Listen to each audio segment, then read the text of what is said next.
So you can see the Hadamard comes in here. To actually get the detail of this, it would take some time, obviously, but my main point is going to be the similarity with this next diagram. So now we have the same thing, but our white is defined to be a Latin square rather than quantum Latin square. And lo and behold, it's exactly the same diagram. But this is a generalized version of this. So that should give you some idea of how these error bases generalize these. And now in the MUB case, we just have a single Hadamard. And now we're going to define the white to be the orthonormal basis which you get from black via this Hadamard. So this is the kind of change of basis matrix between these two. We only have a single Hadamard now, so we've lost the sub J. But apart from that, it actually looks exactly the same. So we've got no sub J here, but in theory we could choose the same for the entire family here, so that's not really a problem. And now we have the white dot being this basis that's been transformed from the black dot. And as you can see, the diagrams are all pretty much the same. So that's an idea of how our construction generalizes the other two constructions. So the main theorem of the paper was that quantum Latin squares, square bases, or we haven't totally fixed on this term yet, it's a bit mouthy, are unitary error bases. And so up until now, these kind of tensor diagrams have given us some kind of perspective of what's going on, but it's not clear that they're really that important.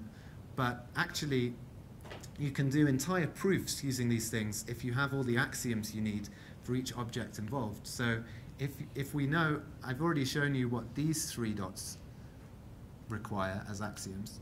Hadamards aren't too hard to axiomatize as well, and so you can actually prove the whole thing just using these diagrams.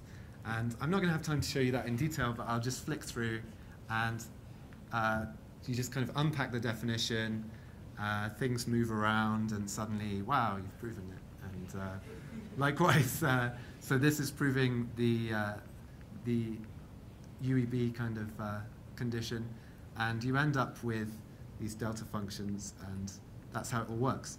And so one final point is that the way we actually worked out these results was to work out this proof using just the diagrams, and then of Werner's construction using Latin squares, and then look at the axioms for Latin squares, which we had worked out, and see which of those were not necessary for the construction, throw those away. What we ended up with when we converted it back into kind of algebraic language was this sort of quite elegantly phrased idea of a quantum Latin square where you have orthonormal bases in every row and every column. So yeah, that's about all I want to say about that. Proof complete. Thank you for listening.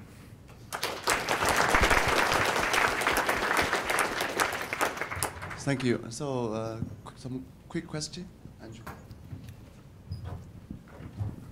So in the history of quantum information, there's this famous and important paper called Quantum Non-Locality Without Entanglement. I think it's from 1998. Yeah. And it's the first paper where they showed that you can have a separable superoperator that's impossible to implement with just local operations. Mm-hmm.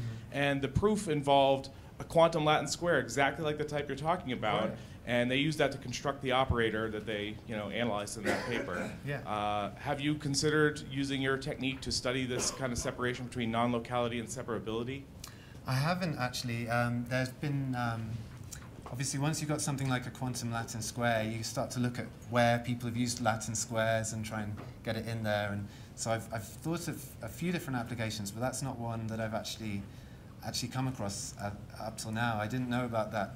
Yeah, it's from 1998. Paper, it's got a lot of high-powered authors on it. I think the only one here is John Smolin, so I'm throwing him under the bus. Yeah. But it's a great paper. I recommend it. Oh, great. It. Yeah, I'll look into that, certainly.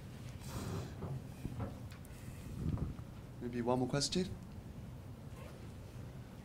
So maybe I can ask one. So actually, this I want to ask you one question, because this in the 2x2 dimension, you know that there is only one actually Pony basis, because all other unitary bases are equivalent to Pony matrix in some sense, right? Yes. You add some maybe two unitary, then they become equivalent. Yeah. So have you think about the high higher dimensional case, like 3 by 3 and 4 by 4?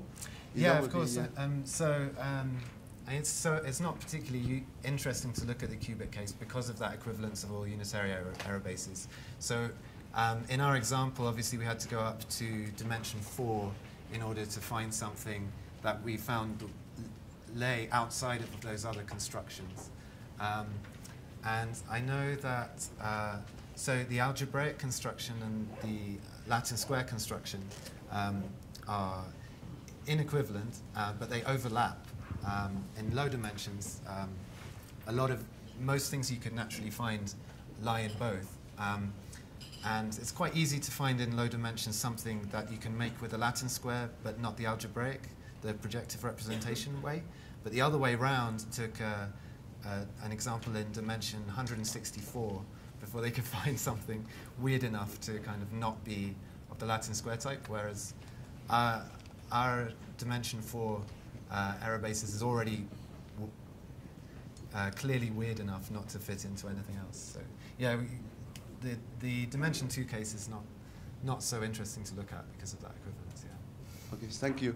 So that's will be the last talk of this session, and then let's thank all speakers of the morning session. So any announcement, Barry? No. Okay, so.